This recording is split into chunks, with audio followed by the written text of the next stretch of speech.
Assalamualaikum warahmatullahi wabarakatuh. Kami dari grup 8 dan tajuk cerpen kami ialah Legasi Tapai Ubi. Saya Muhammad Ijasi bin Muhammad Kumar Reza bersama rakan saya Nur Haris bin Zahidi akan membentangkan slide kami.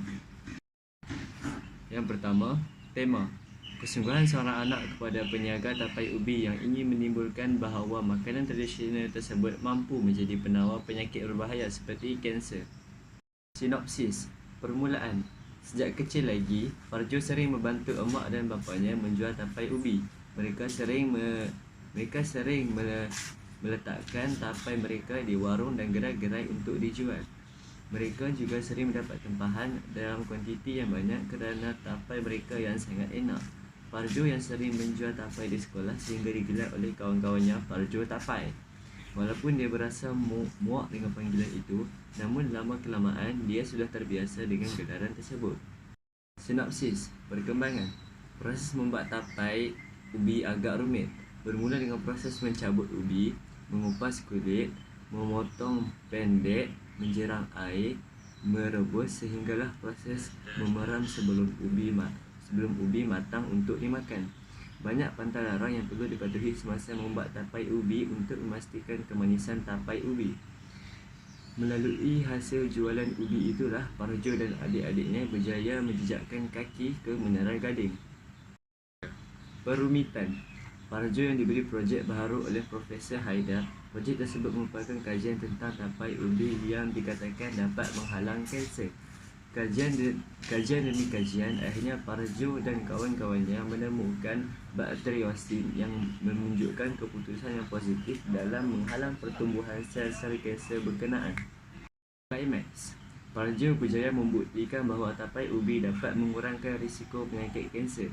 Kajian Parjo telah diiktiraf oleh pihak universiti dan dibawa pada peringkat antarabangsa. Parjo berjaya memperoleh ijazah kedoktoran sekaligus mendapat gelaran Doktor Parjo.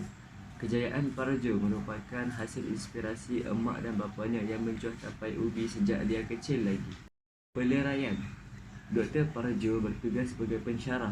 Dia masih meneruskan kajian tentang potensi tapai ubi sebagai mencegah alternatif kepada pelbagai jenis penyakit yang lain, terutamanya penyakit kanser. Perniagaan tapai ubi bapanya di kampus makin berkembang sehinggalah terbinanya kilang perusahaan tapai ubi Wak Salikon. Dialog. Parjo, jangan lupa nanti hantar tapai ke pasar. Jerit bapa dengan logat Jawanya yang pekat. Muka surat 31. Yang kedua. Imbas kembali. Aku tidak menjawab. Fikiranku melayang ke zaman kanak-kanak, teringatkan aku akan bapa dan emak yang masih membuat tapai ubi sehingga kini. Muka surat 35. Suspense. Parjo, kita ada projek baharu semester ini, kata Profesor Haidar ketika kami berada di makmal. Sebaik sahaja semester bermula, entah mengapa Profesor Haidar menyebut namaku tidak rakan-rakan sekuliahku.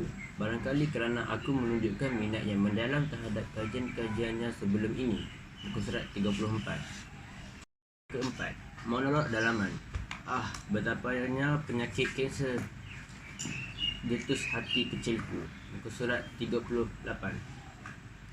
Kelima, pemberian. Kanser seperti kanser payudara merupakan ketumbuhan malignan yang terjadi daripada tindakan sel yang bermula pada bahagian payudara.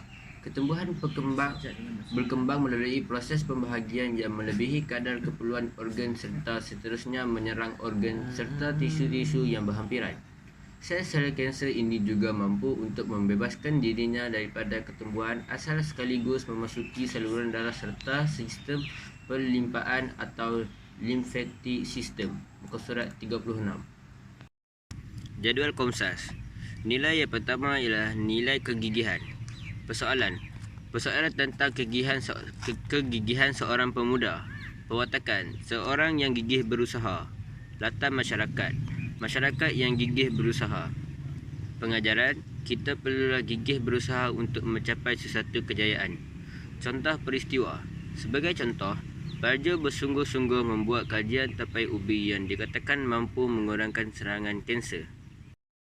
Nilai yang kedua, nilai kasih sayang.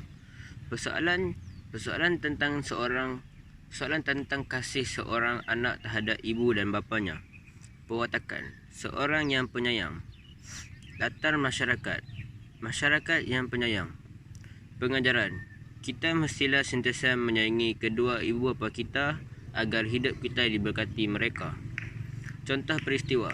Sebagai contoh, Parjo mengajak emak dan bapanya untuk menyaksikan dia menerima ijazah kedoktoran di universiti. Nilai yang ketiga, nilai kesyukuran. Persoalan tentang kesyukuran seorang pemuda dengan kejayaan yang dimiliki. Perwatakan, seorang yang bersyukur.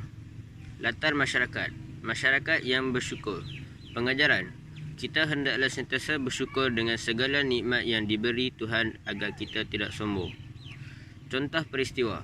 Sebagai contoh, semasa disoal oleh wartawan, Parjo mengatakan bahawa kejayaannya ialah hasil inspirasi emak dan bapa yang mengusahakan perniagaan tapai ubi. Sekian, terima kasih.